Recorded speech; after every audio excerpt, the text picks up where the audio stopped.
Okay, we are on. All right, ladies and gentlemen, let's go ahead and welcome you to both the 6 p.m. for the 29th of September is our performance seminar, and I'd like to invite Mr. Shritan to introduce himself and the piece and the composer. I'm playing Sonata in C by Mozart.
Yeah.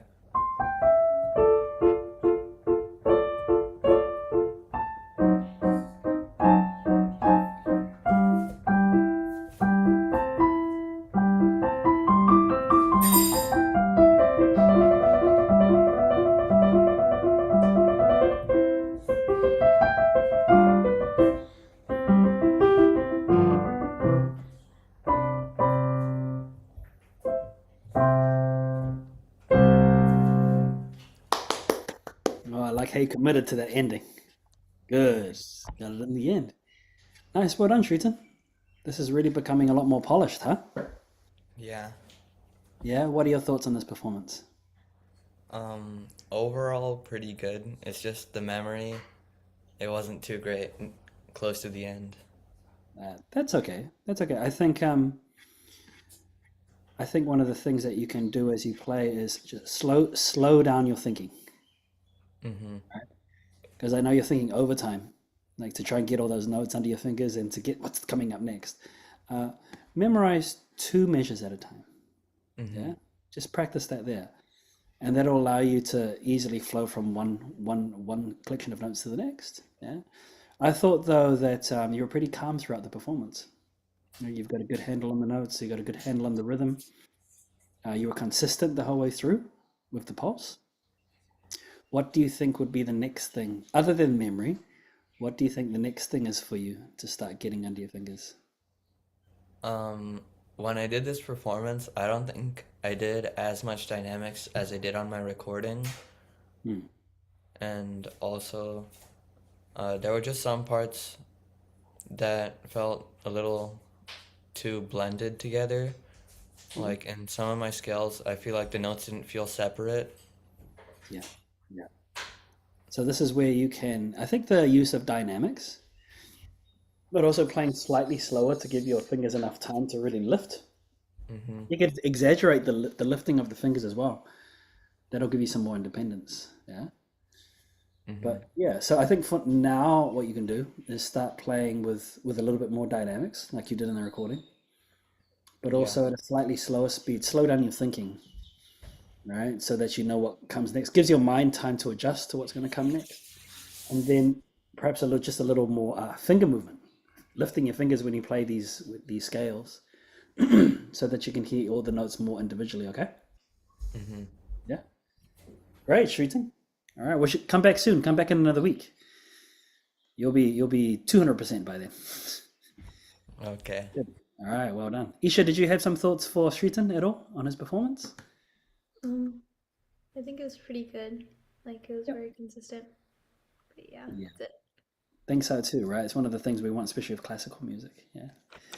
All right. Nice. Let us go. Isha, your turn. Okay. Oh, Want to sorry, go one ahead and second. introduce yourself?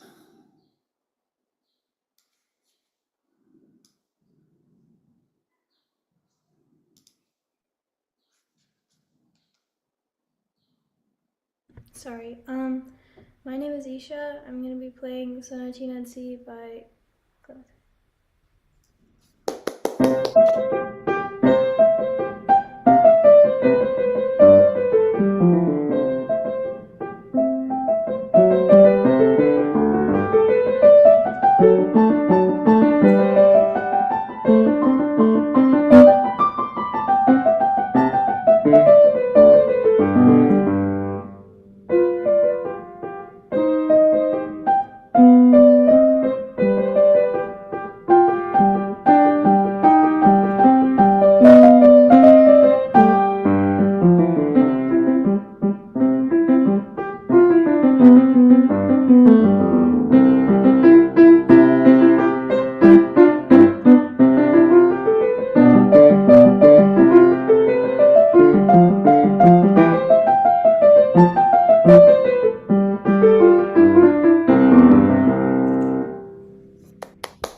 Look at that. Great energy. Nice. How was that for you, Isha? Um, I kind of like lost like control over the notes halfway through the performance. So it was that. Sometimes that happens. Yeah. Sometimes that, but I think you did a really great job at getting yourself back on track. Yeah. Do you have any idea why you started so quickly? No, I was actually like practicing and like I was practicing at this tempo and it was really good. And then like 5 minutes before I started like getting really bad at it. And so I planned to slow down, but then I started too fast. So like I just continued with the pace. Do you have some thoughts? What are your suggestions, Shrita, to help Well, what do you do to help keep your pace steady and at the appropriate speed from the beginning? Usually, like if I start to get a little too nervous, I just like slightly slow down, just slightly, and I also like tap my foot to keep track. Mm.